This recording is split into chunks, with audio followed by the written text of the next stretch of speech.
Welcome back to Under the Sink Light, episode 11. Today's English Muffins. So we're starting out, reorganizing my workstation, but we're going to get 1 1/4 cups of warm water. This measuring cup holds 1 cup, but it really holds a little more, so I just measured out the 1/4 cup and added it to it. And then into the warm water, we're adding 1 tablespoon of sugar. And we're going to be blooming our yeast separately this time. So then it's going to be 1 teaspoon of our yeast. And then we're going to let it sit for 5 to 10 minutes until it blooms. If you keep your yeast in the fridge or freezer like I do, it'll be probably closer to that 10-minute mark when it's bloomed and ready to go. But if you leave it in your pantry, it'll be more like 5 minutes.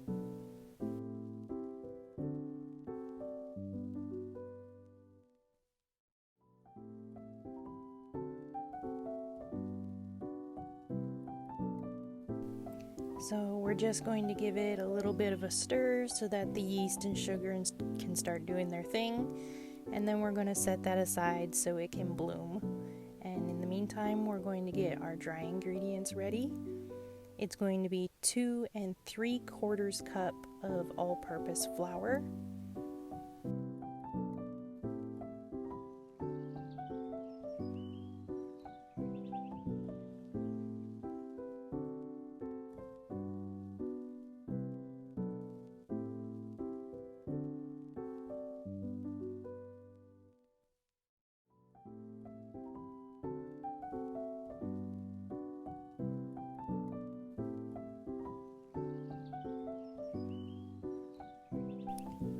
and then this last scoop I'm going to hold aside for when we knead the dough on the counter.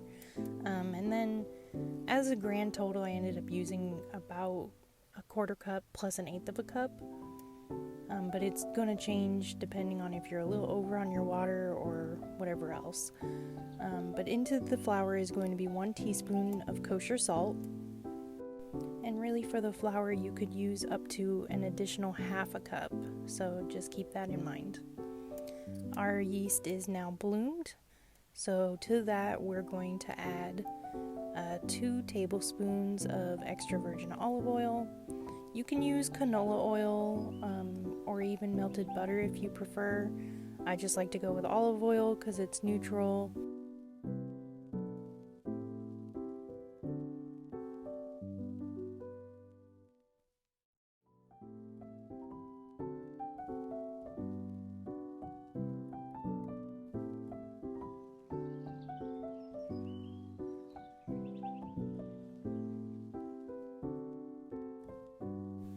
Just a quick mix on that, and then the liquid is going right into the flour, which I just gave a quick toss to get the salt mixed in, and then I created a well so it's not a mess when I pour it in. And then we're just going to mix it until it comes into, a dough. It is going to be on the sticky side, as you can see here. And then we are going to turn it out onto a floured surface, which is going to be the countertop. So do make sure that you clean off your countertop first, take off any rings, and make sure your hands are clean and preferably short nails, otherwise you're going to just get dough all up underneath it. I like to start with a little bit at first because you can always add more, but you cannot really take flour away at this point. It would have been great if I kept the scraper, but I put it in the sink, so I just made it harder for myself.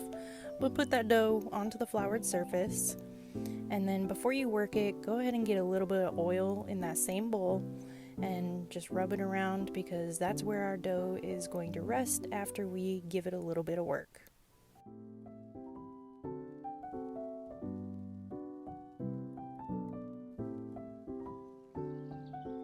And really, we're only going to knead for about 5 minutes.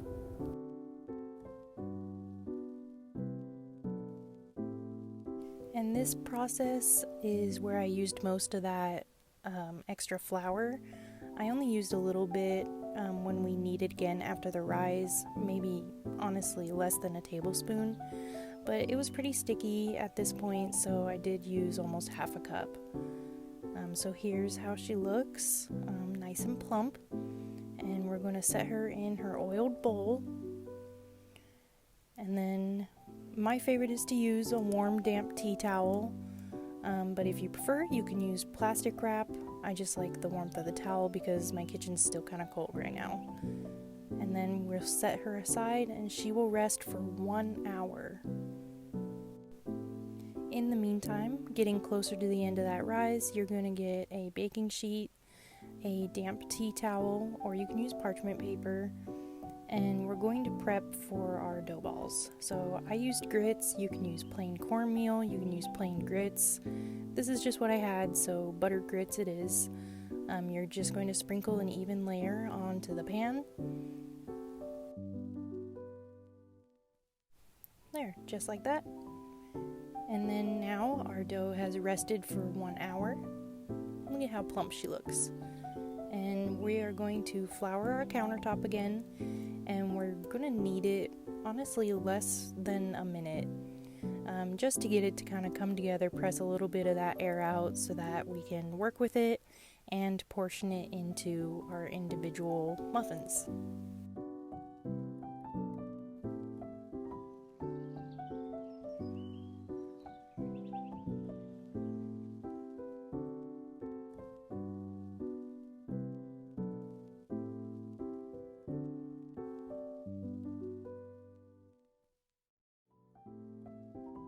So I sprinkle a little flour on the counter and a little bit on top because of that extra oil. And then I really just, honestly, I don't even really knead it so much as I give it some gentle folds. And then I roll it back up into a ball.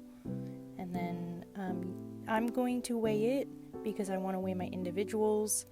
Every time I don't, I end up with a lot that look alike and then 1 or 2 monsters at the end. So I went ahead and weighed it. My dough ended up weighing 751 grams, and we're making 10, so each one ended up being about 75 grams. I think one ended up being 76 and one was 74, but it worked out. You do not have to weigh them at all. If you want to eyeball it, I encourage you to. Mine just don't end up coming out right if I do that. So each little portion, we're just gonna fold up a little bit and kind of roll it and pinch it into a ball, just like we did the big dough ball. I'm adding a little bit of flour from the counter just because it's still a little sticky, and you can do that for each portion if it's sticking to your hands too much. A little ball, and then on that prepared tray, you're gonna press it down until it's just a little puck. And I just do the one side for now. And then I get all of them portioned like so, and we get them all on the tray, press them all down, and then I'm going to sprinkle a little more grits on top, just so that both sides have a little bit of coating. Of course, the bottom is going to have more. And then they didn't end up really sticking, they started to form their skin, so I ended up just flipping them over and kind of dampening them on that towel and picking up the extra grits that were on the tray already. And, that's totally fine, or if you want, you can always spray the tops with a little bit of water and then sprinkle the additional cornmeal on top if you prefer to do it that way. And then they get covered with a damp tea towel, and they're going to sit for an additional 20 minutes before we go ahead and get them cooking. So now we have our skillet on medium-low heat. My stove goes from 1 to 7. I preheated it at 3.5 and then took it down to like 2.5 to 3. I have a little bit of oil in the pan, and you should hear a sizzle when you go ahead and put them in. You want to make sure they have plenty of room because they are going to puff up even more than they have in that 20-minute rest. And then for the first side, we are going to cover them. And so the other ones don't dry out, just go ahead and cover them back up with that towel and set them aside. The first side is going to cook for 6 to 7 minutes until golden brown, and you'll see them steam up and puff. I cooked mine for 8 to 9 minutes and they got a little too dark. So do 6 or 7 minutes on that first side, and then you're going to flip them over and do an additional 5 minutes until they have a little bit of color on the opposite side. And you're not going to cover them for the second side.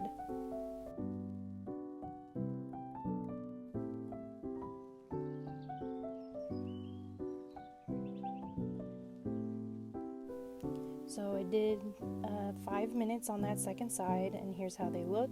It's not the full surface because they're now puffed up and the whole surface area isn't touching the pan.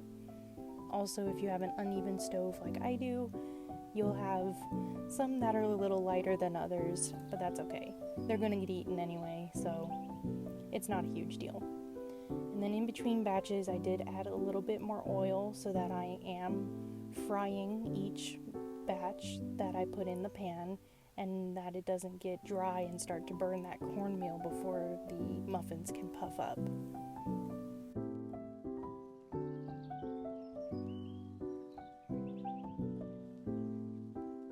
And on your second batch, you might want to watch your times a little bit more. I say the 6 or 7 minutes because the pan is going to be hotter at some points than others, especially when you first take that lid off. You're going to lose some heat. So just kind of keep an eye on them, stay in that time range, and you should be golden. No pun intended.